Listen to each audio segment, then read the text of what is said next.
আধুনিক ভূতাত্ত্বিকদের মতে পৃথিবীর জন্ম হয়েছিল আজ থেকে প্রায় 450 কোটি বছর আগে। তারও 21 কোটি বছর পরে প্রথম স্তন্যপায়ী প্রাণীর আবির্ভাব হয় এই পৃথিবী নামক গ্রহে। পরবর্তীতে আরও প্রায় 1 কোটি বছর পর 20 কোটি বছর আগে পৃথিবীতে মানুষের আবির্ভাব ঘটে। প্রাকৃতিকভাবেই মানুষ ও পৃথিবীর মধ্যে একটা যোগসূত্র আছে যা নিয়ন্ত্রণ করে স্বয়ং স্রষ্টা। কখনো কখনো মানুষের অজ্ঞতা মানুষকে স্রষ্টার বিপরীতমুখী করে। শুরু হয় প্রকৃতিতে অনাচার, ব্যভিচার আর ধর্মবিরোধিতার মতো জঘন্য কাজ, আর ঠিক তখনই মানুষের উপর চলে আসে অপ্রতিরোধ্য বিপর্যয়। ধ্বংস হয়ে যায় সবকিছু। যুগে যুগে বহু উন্নত জাতি মুহূর্তের মধ্যে ধ্বংস হয়ে গেছে, ইতিহাস তার সাক্ষী। তেমনি একটি নগরী পম্পে, যা ধ্বংস হয়েছিল চোখের পলকের আগেই। শুধু ধ্বংসের মধ্য দিয়েই তাদের ইতিহাস শেষ হয়নি, বরং সেই ধ্বংস নগরীর মানুষ থেকে শুরু করে সবকিছু আজও বিদ্যমান, যা আধুনিক সভ্যতার জন্য এক অনন্য নিদর্শন।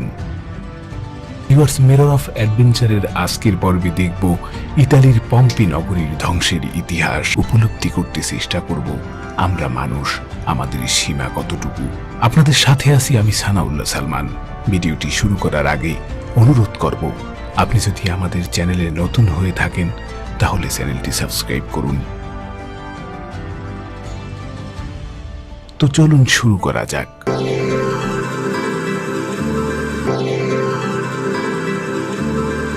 Mirror of adventure.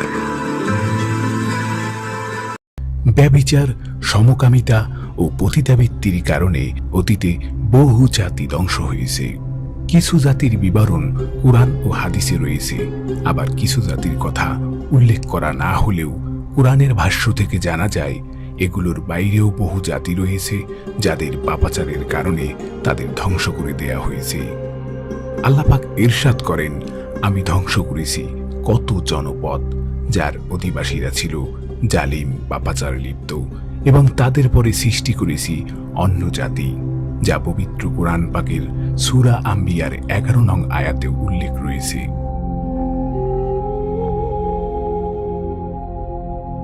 সেই সব অনুল্লিখিত জাতি ও জনপদের একটি ইতালির পম্পে নগরী। পৃথিবীর প্রাচীনতম অভিজাত জনপদগুলোর একটি ছিল এই পম্পে নগরী। সে সময় প্রাকৃতিক সম্পদ ও সৌন্দর্যের এক অপার লীলাভূমি ছিল এই নগরীটি।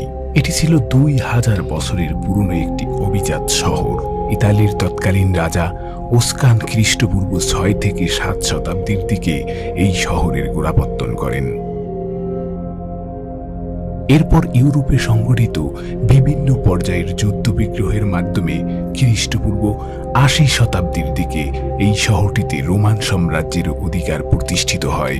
সেখানেই গড়ে ওঠে রোমান সাম্রাজ্যের অন্যতম শিল্প বন্দর।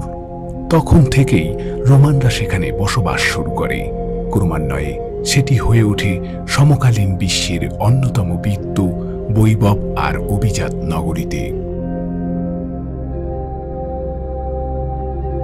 রোমান আর গ্রিক বণিকদের ব্যবসা বাণিজ্যের মূল কেন্দ্রে পরিণত হয় এই শহর। ভূমধ্য সাগরের উপত্যকায় ভিসুভিয়াস পাহাড়ের পাদদেশে নেপলস শহরের পাশেই গড়ে উঠেছিল এই শহরটি। শহরটি বাণিজ্য নগরীর পাশাপাশি ধীরে ধীরে সারা দুনিয়ায় শ্রেষ্ঠ বিনোদন নগরীর মর্যাদা অর্জন করতে সক্ষম হয়। কারণ প্রাকৃতিক সৌন্দর্যের বিপুল সমাহার কাজে লাগিয়ে রোমানরা এটিকে অপরূপ সজ্জায় সজ্জিত করতে পেরেছিল। গড়ে উঠেছিল নানা ধরনের বিনোদন কেন্দ্র, যার টানে সমগ্র পৃথিবীর ভ্রমণ পিপাসু অভিজাত সমাজ ভিড় করতে থাকলো সেখানে।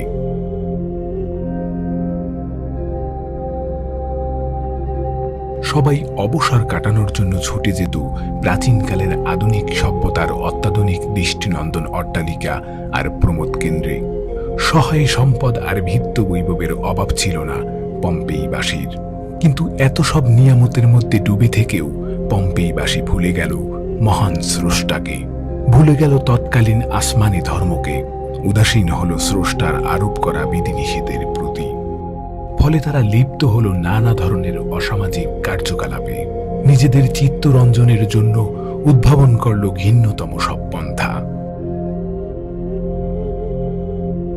খোদা প্রদত্ত নির্দেশাবলী অস্বীকার করে নানা ধরনের মানবিক হিংস্র আর নোংরা কর্মকাণ্ডে দিন দিন ডুবে যেতে থাকে পম্পেইবাসী। নিছক বিনোদনের জন্য জনসমাগম করে বিপুল জনতার সামনে তারা মানুষ ও পশুতে, কখনো বা মানুষে মানুষে যুদ্ধ বাঁধিয়ে দিত। এই মানুষ ও পশু বা মানুষে মানুষে একে অপরকে সর্বশক্তি প্রয়োগ করে আঘাত করত, যতক্ষণ রক্তাক্ত করে না কোনো একজনকে চিরতরে দুনিয়া থেকে বিদায় না করত, ততক্ষণ পর্যন্ত চলত এই বর্বরচিত অমানবিক খেলা।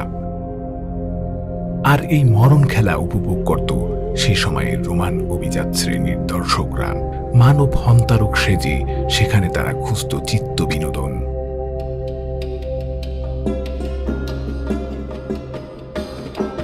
যৌনতাই ছিল এরা অন্ধ। শুধু যৌন কার্যের জন্য প্রতিটি বাড়িতে নির্মিত হতো আলাদা স্থাপনা। বাড়িঘরের দেয়ালে দেয়ালে অঙ্কিত হতো নগ্ন পর্ণচিত্র। নিজেরা তো যৌনতায় ডুবে থাকতই, সেই সঙ্গে নিজের ছেলে মেয়েদের দিয়েও বণিক ও পর্যটকদের যৌন বিনোদনের ব্যবস্থা করতে তারা পিছুপা হতো না। এমনকি তারা নিজেরাও পশু পাখির সঙ্গে যৌন বিকৃতির পিপাসা মেটাত। এভাবেই দিন দিন তৎকালীন আসমানি ধর্ম খ্রিস্টবাদ থেকে বিচ্যুত হতে থাকে তারা। ক্রমান্বয়ে শহর ছেড়ে চলে যেতে থাকেন সব ধর্মযাজকরা। ধর্মীয় চিন্তা চেতনায় উজ্জীবিত ইউরোপের কনজারভেটিভ ধর্মীয় সম্প্রদায় পম্পেই শহর পরিভ্রমণ থেকে বিমুখ হতে শুরু করে। এমনই এক অমানবিক ঘৃণ্যতম ও বর্বরচিত সমাজ ব্যবস্থা যখন সেখানে মাথাচাড়া দিয়ে উঠল, তখন নেমে এলো মহান স্রষ্টার ক্রোধের আগুন। জীবন্ত মমিতে পরিণত হল অনাচার আর পাপাচারের অতুল গহ্বরে নিমজ্জিত থাকা মানুষগুলো। ৭৪ খ্রিস্টাব্দের এক ভর দুপুরে আত্মহারা খোদাবিমুখ পম্পেই অধিবেশীরা আনন্দ উল্লাসে নিজেদের মত্ত রেখেছিল। এমন ওই সময় নেমে এলো খোদাই গজব। ঐতিহাসিকদের বর্ণনা অনুযায়ী শহরের পাশে অবস্থিত ভেসুভিয়াস পর্বতের আগ্নেয়গিরিতে শুরু হয় বিরাট ধরনের অগ্নি উৎপাত।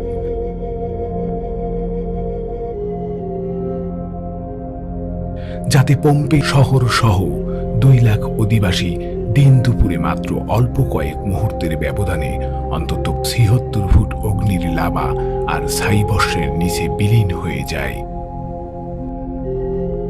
তাৎক্ষণিক জীবন্ত কবর রচিত হয় শহরের সব মানুষ, প্রাণী ও উদ্ভিদ সম্ভারের।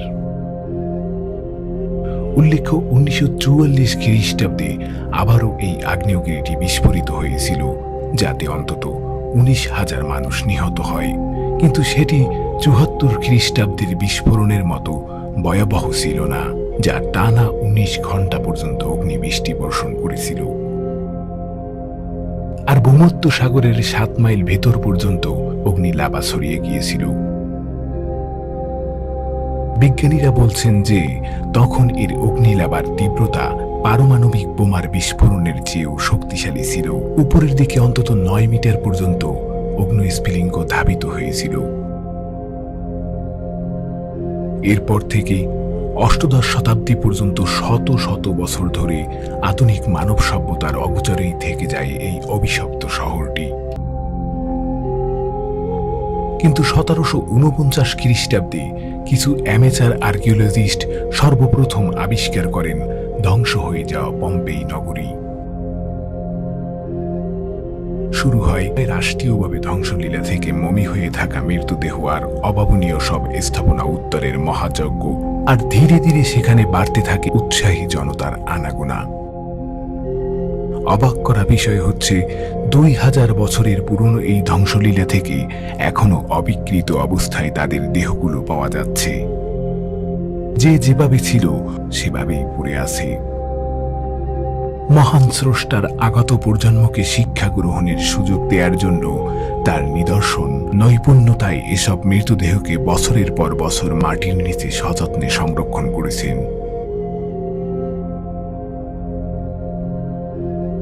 কালের বিবর্তনে কয়েক হাজার বছরের পুরনো সেই পর্যটন কেন্দ্র আবার পর্যটন কেন্দ্রে পরিণত হয়েছে, কিন্তু চির উন্নত সেই পম্পেই নগরীর ইতিহাসের অভিশপ্ত নগরী হয়ে মানুষের শিক্ষা গ্রহণের পাঠশালা হয়ে আত্মপ্রকাশ করছে। বর্তমানে ইতালি সরকার বাণিজ্যিক উদ্দেশ্যে যে এই নগরীকে ঐতিহাসিক জাদুঘরে রূপ দিচ্ছেন। জাতিসংঘের তথ্য অনুযায়ী সেখানে বছরে প্রায় 25 মিলিয়ন পর্যটক ভ্রমণ করতে আসেন। অভিশপ্ত পম্পেই নগরী থেকে মহান আল্লাহ আমাদের সবাইকে শিক্ষা গ্রহণের তৌফিক দান করুন।